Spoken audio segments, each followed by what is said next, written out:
take a few moments to work on shoulder joint and shoulder blade stabilization before we begin the series. And also this particular series is not necessarily friendly for anyone who has shoulder injury or instability. So let's just go ahead and bring the arms out to the side and roll the shoulders forward. This is what we call an internal rotation, and basically this is something that we pretty much never really want to have. So the shoulder should always be in an external rotation. So go ahead and take the bone of the upper arm, just turn it up and back, right? So that the palm is facing towards the back of the wall. And you should feel this move the work somewhere inside the back of the shoulder joint. So let's stay here for a little bit.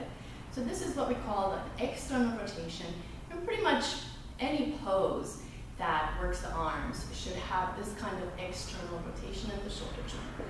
So let's rotate a little bit more. So keep turning the arm until we feel the muscles around the shoulder joint, around the back activating. Okay, so we want the external rotation. Now let's take the shoulders and shrug them up. This is pretty much what we never want to have. So we always want to have the shoulder blades dropped. Okay? So pull the shoulder blades down and really focus on the muscles that are right next to your shoulder blade, pulling down on them. So squeeze the shoulder blades down the spine. Right? So we have the external rotation and we have the shoulder blades dropped. Okay? Now let's go ahead and also take the shoulder blades and bring them in a little closer towards the spine. So this is how we're going to anchor the shoulder blades, right? By pulling them down and in towards the spine while keeping the shoulder in an external rotation. And this is very important whenever you do any kind of arm balance, and especially when you start to get on one arm where the base is a little bit unstable. Okay, so make sure that you understand these concepts before you attempt arm balances or one-sided arm balances. Okay, so let's go ahead and start. Gonna lie down on your side. The bottom legs can be nice and straight, and watch out for sinking into the shoulder and locking out the elbow. So very important that you're not just falling into this arm, okay? So the arm is nice and straight and active underneath the shoulder joint. Decide whether the palm needs to be facing this way or this way. It depends on your wrist as to which position is more comfortable. So don't fall into the shoulder and don't lock out the elbow. Engage the abdominals. Press your foot on the floor, your top foot on the floor. And this is going to help you support, okay? So try not to put all the weight on the arm just yet. Use this top leg to help you support as you lift. So let's pick up the hips.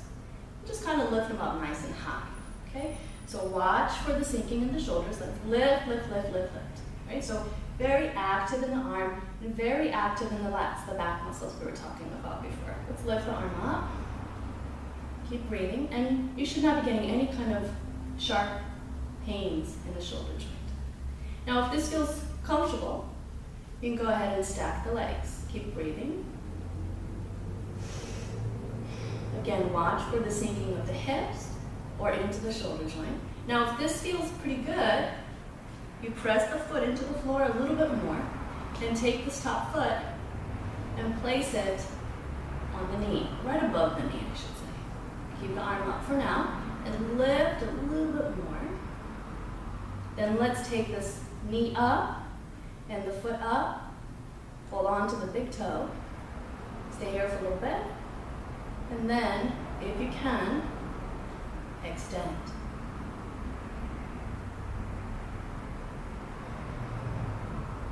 Lift. Then release. Place the foot behind you again. Plant the other foot as well. And lift up and back. Keep breathing. And roll forward. Downward dog.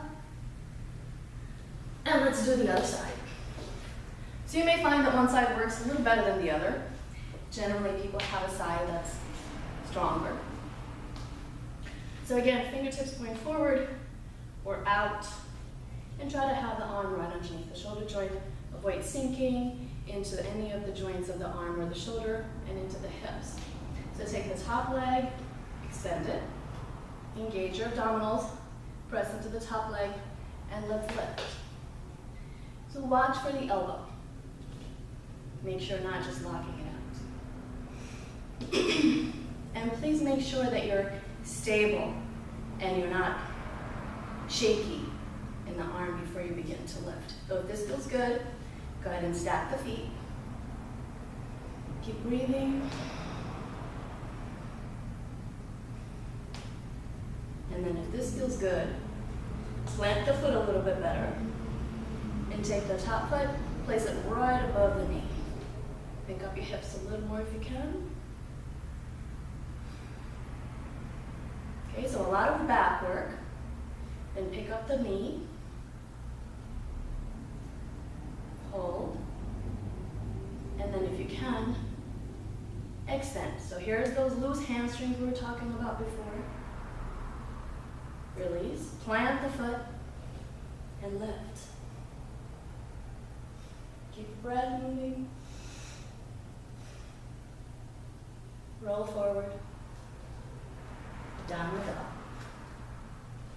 Keep holding. And back into plank position. Knees down. And have a seat. Okay. So once again, you want to make sure that you understand the rotation in the shoulder joint and the anchoring of the shoulder blades before you attempt a one-sided arm balance. Take a nice deep breath in.